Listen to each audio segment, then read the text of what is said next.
Action. What is up, everybody? Welcome back to another episode of Tottenham Talk.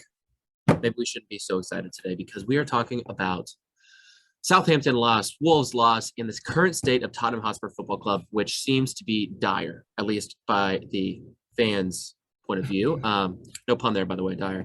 So, Matt, we're just going to talk today about the Southampton game and the Wolves game, kind of loop those two together because it was very similar performances in a way. Yeah. And, you know, there's a lot of headlines that the media is liking to say, you know, Conte's first loss since his time at Atalanta, first time losing 3 times in a row. Things like that are just meant to make things look bad. So let's kind of take this let's try to take it as an unbiased perspective. I'm going to give my thoughts, my emotional thoughts as a fan, and I want to hear yours based on those 2 games, and then maybe we can try and talk a little bit more unbiasedly and kind of analyze it, and then essentially talk about the state of the club and whether we think it's as dire as people have said. So to start you off, I texted a paragraph to you yesterday. I'm just going to read it off essentially. So here is where my thoughts are at. Romero can't do it alone in the back. You know, I mean, he was not amazing yesterday because he still gave away passes that you can't as a giveaway. But what I liked about it was that he wasn't afraid to try those passes, those attacking balls, you know. So, but he can't do it alone. And Sanchez is not cut out for it. I've made that decision because, you know what, unless he's oozing with confidence, like we've seen in the last couple of weeks, you know, maybe last couple of months, unless he's oozing with confidence, he's not mentally strong enough to stay focused throughout the entire 90 minutes, you know. And it wasn't necessarily anything they scored off of because of it, but it was just like little things here and there. And I hate to say that because he has been so strong under Conte, but to me, I just don't know if his mental strength is there for when things aren't going right. You know, being a center back, your biggest job is take care of things when they're going well, and you won't get any credit. And that's what you want. You don't want any credit. But when things aren't going well, you got to be able to step up and handle that and settle that down, right? So I'm not sure he's up there with it. Ben Davies was not as good yesterday, but I didn't think he was absolutely terrible. I still think Ben Davies is exactly what Ben Davies is. You know, he's a gritty player that is currently a placeholder for until we get another left-footed center back. And then we missed Dyer. We missed Dyer and Skip, but mostly Dyer way more than anything. And I hate to be so excited about the fact that we missed Dyer, but I mean, Matt, I called it. Did I not? I know. You know what? And Sean, I'm looking at scores and stuff right now and trying to get some more information about these games. But no, you did. It's really interesting to see this. Like, my light's a little slow. Sorry. It's interesting to see, like, I guess where we struggle when we come off of like 5 games of no struggling, almost. Right. Don't get me wrong, we struggle, but like, you know, we come off these 5 games where we feel like we're invincible sometimes, and we play such well attacking football, and same with like our defense is pretty solid too. And so, you know, when it comes against games when you're at home against a team who's fairly mid-table, they're fine. I mean, nothing against Wolves, but they're fine. There's a lot of teams out there I put above them. Well, here's what I want to say. I think that narrative is not quite what is not quite fair to Wolves, because, and I'm not trying to justify our loss yesterday, but you look at Wolves, they are second in number of goals conceded. Under Man City. Like, so they've conceded the least amount of goals, second only to Manchester City, which we all know is insane. This is the thing. They've already run away with the league. It's funny because like they have one game ahead of us, and they only have 1 point higher than us. So like there's only so much I can say right now because, you know, the points does, you know, say that. But I'm looking at it right now, and they beat United 1-0. They beat Southampton 3-1, Brentford 2-1, lost 1-0, and just won 2-0. They have 4 wins in their last 5 games against 3 being top European clubs: Arsenal, Tottenham, and Man United. That's actually kind of funny because those 3 teams are kind of ass right now. But let me keep going. Let me keep going with my kind of, I don't know, rant/analyze here. So you look at Wolves, who are this bottom tier team, or supposedly, but really they're 3 points from Champions League right now. You know, you could talk about the game at hand, yeah, whatever, but I'm not confident now, even with our games at hand. So the points that we have is the points we have right now. I'm not looking at games anymore because I can't be confident that we're going to win those, you know. But also, to my point about Dyer, and Skip. Under Conte, when Dyer, Højbjerg, and Skip all started, they have played 5 games and conceded 0 goals. When they don't, there's been 7 games played and 13 goals conceded. So I don't know if it's the Skip, Højbjerg 2 center mids that is the problem, or is that as good? Is it Dyer? I think Dyer's a huge thing just because we've talked about his composure and his leadership recently, and how that center back position has been better for him because it doesn't give him the opportunity to make certain mistakes that he might make in the past. But you also, let's move to the midfield, right?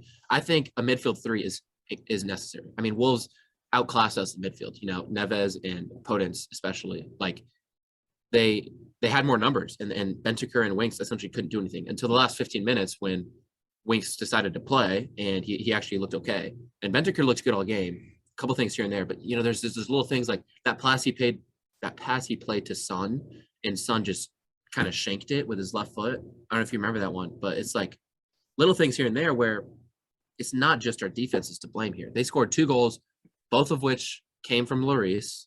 He made a bad punch on the first one in that weird ricochet.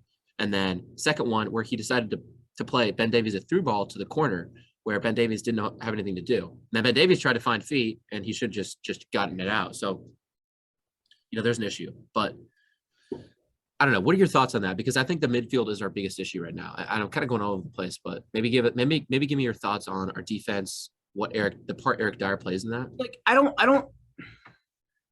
I'm rewatching the highlights because I need little refreshments here of what happened. Because you get into scenarios where we try to play maybe out of the back. We have the ball and our center backs maybe play it wide, and then we just boot it. Or Doherty had a couple times, or I just saw one where he just booted it and it hits off of the attacking side of Wolves, and the ball just comes right back into our own third. And I feel like we have a lot of issues I think we have too many issues in the movement from right there. Great example.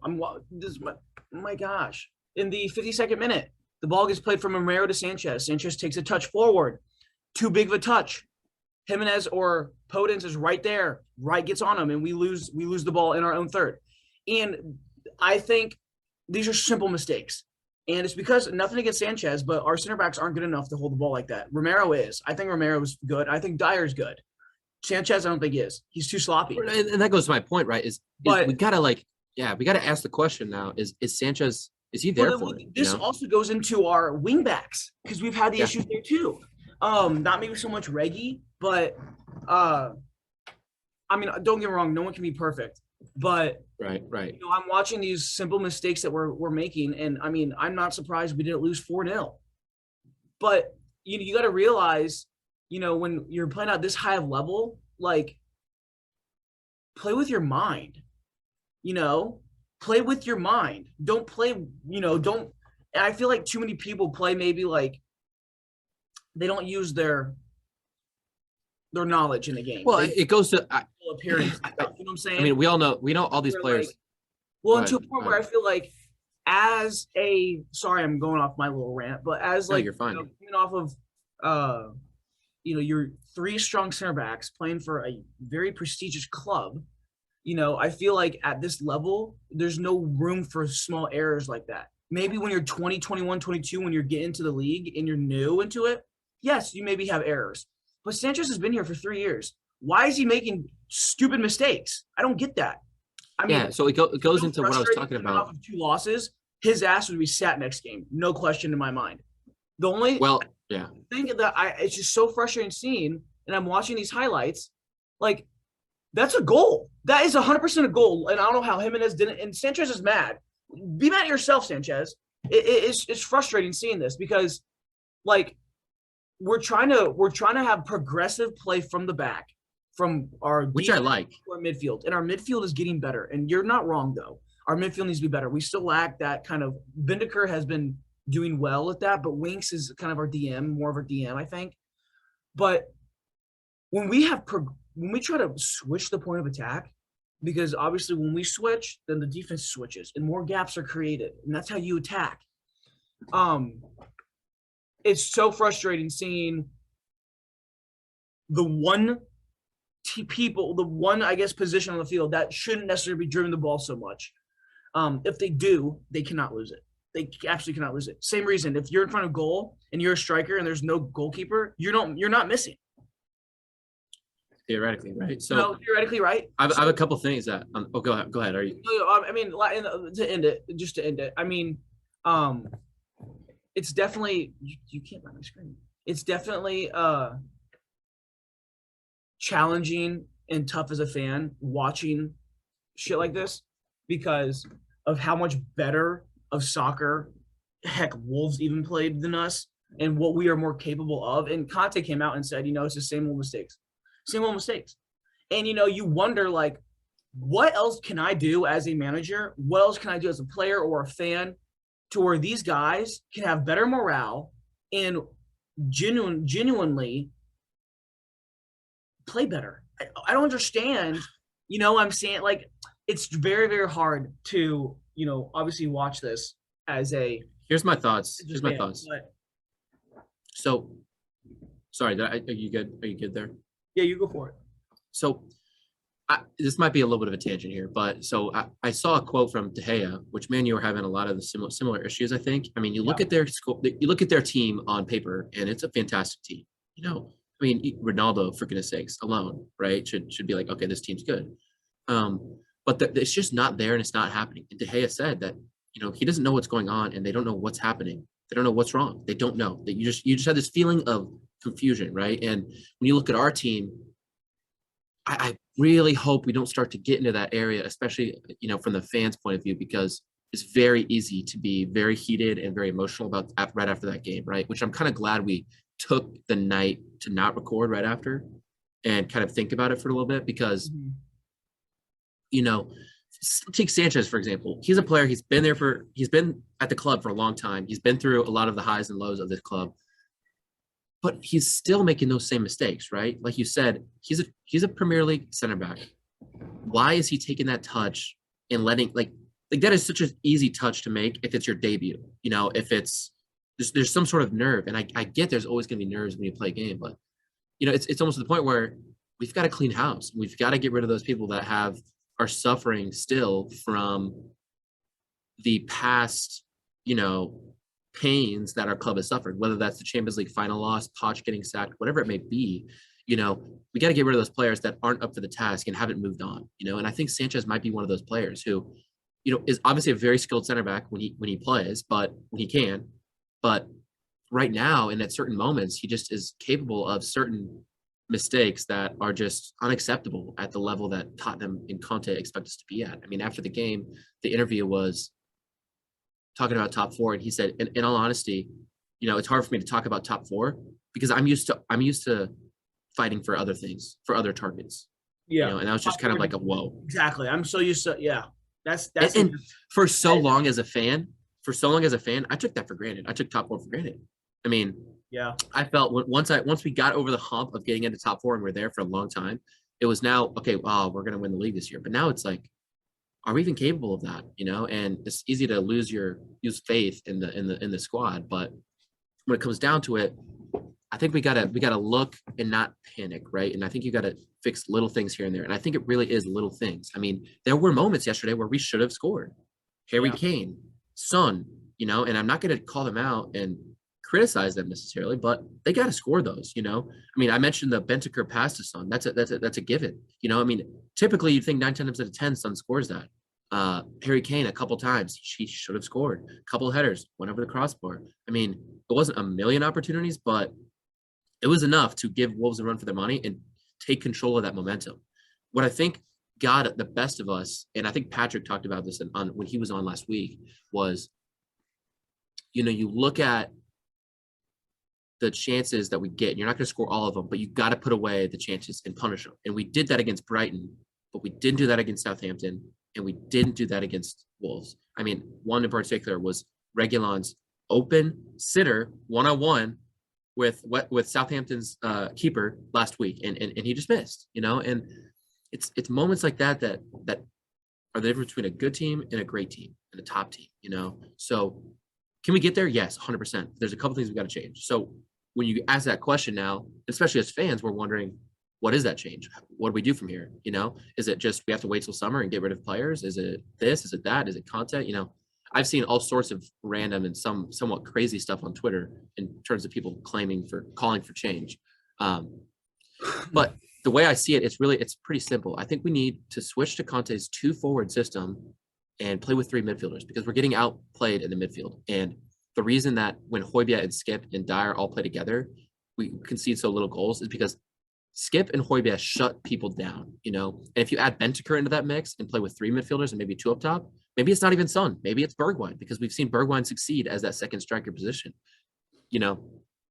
Things change and we'll be able to control that midfield. Bentancur can play those passes, still win the ball back, and Højbjerg and Skip will be all over the place. And maybe even then you can sub Winks in, where if we're having good momentum, I think Winks can add something. He's not a long-time replacement necessarily for me right now, but he has that potential, and we've seen it in multiple times. So I think we need to switch to that 3-person midfield. And I don't know. What are your thoughts on that? Heck, no, you're not wrong. You're not wrong because I'm going back to when he won the league with Inter last year. And he ran a 3-5-2 when he had Lukaku at the top. And he had Brozovic in that central midfield. He was like basically their DM. Yep. He had a 5 midfield and a 3 back. The thing though that I would say that was benefiting with him though is that his back line was pretty damn solid. They're solid, but also Bastoni, you're right, and Skriniar. 3 class center backs. And it's definitely hard to, obviously transition, qualities from a team like that into something we have now when, no one's the same. Players aren't the same. It's definitely challenging. But what I'm going to say is I believe that our team on paper compared to like Inter Milan's team on paper last year is fairly similar in terms of running the 3-5-2. And I think we can do something very similar to that.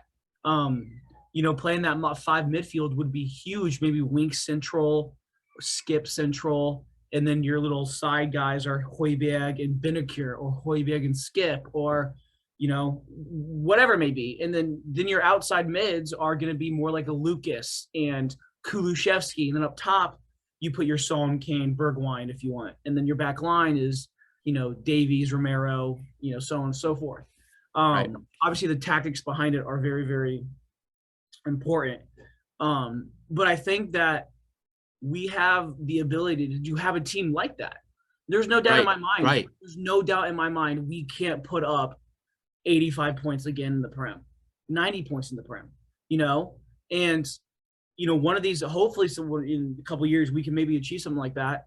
But I think it's safe to say that we should be back, hopefully, into our winning ways where we are scoring, no less than 80 points a season. Yeah. And, it's obviously a lot of things come with that, and I think Conte is the right man for it right now and for the future.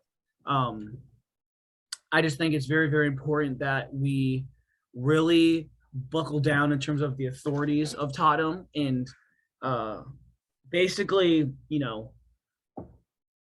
balance out what's most important here. Do we need to go sign some new players? I see that Regi's already potentially getting bought by Real next season. The risk of losing him is a big deal. And, if he's gone, then that whole left side's another guy we got to look for. And so, it's definitely challenging because, what you do now can sort of set you up for what the next season looks like. So I'm really curious to know what Conte's going to do. And there's no better manager to have right now, I think, than Conte. Agreed. And I think that he's going to be the best in terms of not just morale, but also getting our confidence back and boosting our defense as well, boosting our qualities defensively. Well, yeah, totally. It's not even like they're bad center backs. It's just poor decision making. Like, come on. Like, you got to know that to your right is Doherty or whoever to your right is. Touch, play. Let's move on. Just get forward and don't take a stupid touch. Luckily, we didn't get scored off of it, but it's just frustrating when you see the first goal they scored. I don't know how Hugo didn't catch both of them. He kind of slapped the second one away like a little woman. I mean, my God. You know, I, I don't know. I mean, it's just like very, I, very, it's very yeah. awkward. It's a very awkward loss because that first goal was awkward and that second goal was just a fluke. It hit the post, off our defender. You know, it was a very frustrating, awkward loss because not only did we not score, but it made the Wolves look 10 times better than we did. When Well, it's weird because Southampton felt like a fluke, and then Wolves kind of made it feel like, is this our new form? Is this us now? You know, is everything crashing down again? And it shows the fragility of us as fans because of what we've endured through Tottenham the last couple of years. yeah. But it also is like, I think there's a couple things, and I think the harsh reality is this is going to take time, this rebuild, and I think Conte can do it at a faster pace. Especially if the team gels like they can. Will they? I don't know. But the question now becomes, what's the answer? What's the solution? And I hate to be so like obvious with it, but I think it is right now because we don't have depth. I think it's the case of one person, two people maybe. Dyer's injured, and he's the heart of our back line right now. Is he long term? I don't know. I think Conte sees a lot in him. I've always liked him, and I think he's been playing phenomenally this year. But he's the heart of our defense, and Romero can't do it alone. And Ben Davies is, like we've said, he's a utility player essentially. And then also you look at Skip, who's also injured, right? And what he adds as whether a substitute or a starter is something that none of our other center mids add. He is so fast, yet he breaks down play like none other. I mean, he has the tackling and winning the ball ability that Højbjerg does, but at the same time, he is pacey. I mean, I don't know if you've seen him run, but he's quick, right? And then Winks is not quick. Skip, right? Yeah. Yeah, he is very quick. And then you look at Winks, who's not quick, not that great at winning the ball defensively, but he can pick out certain passes here and there. So I think we're desperately missing Skip, which maybe brings us to a three-piece person midfield. But then at the same time, Eric Dyer's the answer, But then you go, well, what's going to solve our problems up top, missing the chances? Is it just more chances created? Because when we have those three in the midfield or a more secure back line, we won't have to be worried about every single little counterattack. Like, hey, we're only going to get 2 counterattacks, So I don't know.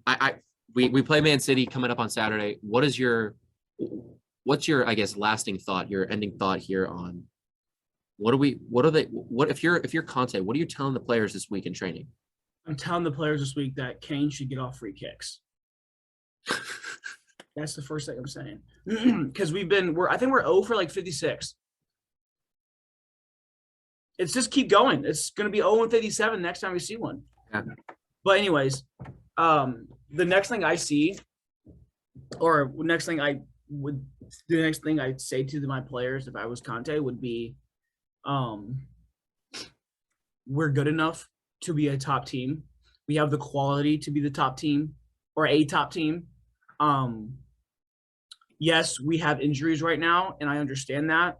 And players are maybe playing in roles that they normally wouldn't, but we are a team and we work together. I mean, I think one thing that is obviously a major disadvantage right now is, when you have a Davies type player playing at a center back role, I think that's his role, though. What? I think that's his role, though, naturally. He plays center back for Wales. I mean, I'm just saying, though, like in terms of relation with Dyer, I think that his performance could be better just with the chemistry of Dyer. So, and who else? It don't matter. But, like, it's definitely interesting seeing that because, like, we've talked about – did that feel good?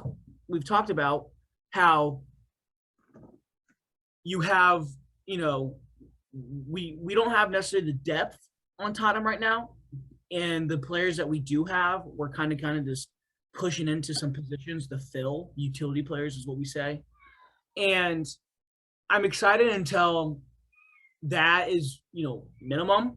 And that's minimum. And we have, more depth to where we can be like, okay, we have 2 center backs that actually can start this game because 2 of our center backs are hurt. Or, right. Hey, we have Dane Scarlett starting up top tonight and with so on and so forth that we purchased in the summer. To where Kane and Son and Bergwijn all can get a rest for Premier League. And obviously that's not necessarily – that's a perfect world. I get that. And that's going to cost money. I get that.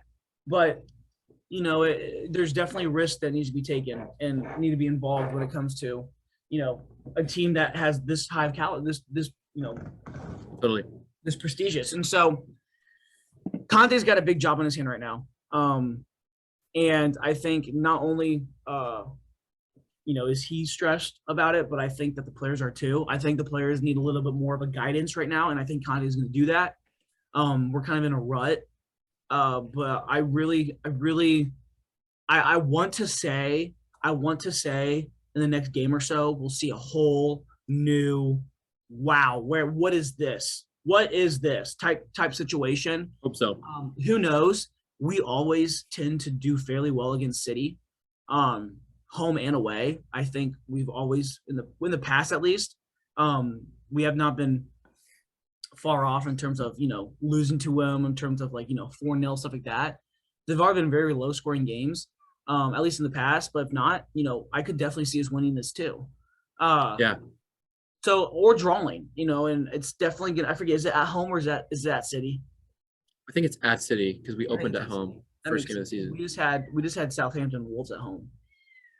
Okay, yeah, so it's at City. So and it's gonna be a tough game. I'm curious to know really what the odds are in that game.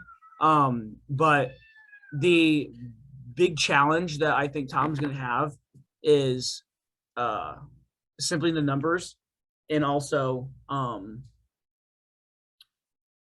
honestly the willingness to compete, because you see that on the field. Just Binnicker comes on against Southampton and toe pokes it out of the some dude's foot in the box, which changes their attack, or a slide to get a nip off it to hit the post to go out of bounds to save a goal. The willingness to compete is something that I think we're getting better at, but did lack a lot in the past, and I think Conte has changed a lot of that. Yeah, I think my closing thoughts will be like, we gotta just not panic. It's not over. Nothing's set in stone right now. So we gotta just make sure that we understand that, and as players, you stay mentally strong and not just panic and overreact and all that sorts of stuff. Whereas it'll make you play bad. I think Sanchez, I don't want to keep calling Sanchez out because I feel bad, but I mean, that's an example, right? Is like things aren't going your way. It shouldn't just completely change you as a player and make you so nervous that you make those mistakes, right? So how can we fix that? And I think Conte is going to be talking a lot about that this week, and essentially leave it up to the players. Like if I was him, I'd leave it up to the players and kind of take that route. So City's on Saturday, huge game. Yeah, this is kind of our Monday therapy session for Spurs. We haven't had to have one of those in a while, so kind of stinks, but it's important to rehash it all. So thank you guys for listening. Make sure to check us out on all social medias, _Tottenham_talk. Also, join our Discord, and yeah, thanks for listening. And as always, come on, you Spurs.